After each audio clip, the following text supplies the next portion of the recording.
All right, next we're going to talk about probably one of the most sought after short game shots that I get from my students. It's the flop shot. In my opinion, as a member of the PGA Tour for 12 years, I didn't see a lot of my best chippers that I would play with. I didn't see them utilizing flop shots. Here's what I mean. So whenever I see a student come up and they say, "Coach, I want to learn the flop shot," what their impression of the flop shot is a very handsy move, a very vertical move, and a lot of timing involved. In actuality, you don't need that. It's not necessary. The only essence of getting the ball to stop quickly is loft. It's really loft and being able to put enough speed on the golf club to make the ball lift up in the air. So what I teach my students is real simple.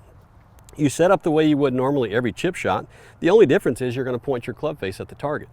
So in this case, I've got my alignment stick pointed well left to my target, and I've got my club face pointed at my target. From this point, I set up just like I'm hitting about a 30 to 40 yard chip shot, although I'm only hitting it maybe 5 yards. What you're going to do at this point in time, your stance is going to be a little bit wider than you would a 30 or 40 yard shot. You're just going to set into the shot just like you normally would, and you're going to take the club back just like you would on a normal chip shot. No hands, no lift, no vertical. Keep it really simple. The best players that I've ever seen, particularly on the days when I was playing on tour, are guys who make shots really simple. And this is one way you can make this simple. So set up to it, ball positions right in the middle, just like normal. You're going to have your club face pretty open. The higher you have it, or higher you want to hit it, the more you're going to open the face. In this case, we're going to land at about 5 yards. We're going to take a fairly big golf swing, but we're going to have around 85 degrees of loft. At this point in time, I'm going to take it back just like I would a pitch shot, mostly the chest. When I come through, it's going to be chest and hips. So it's going to be a real simple action. Should look something like this.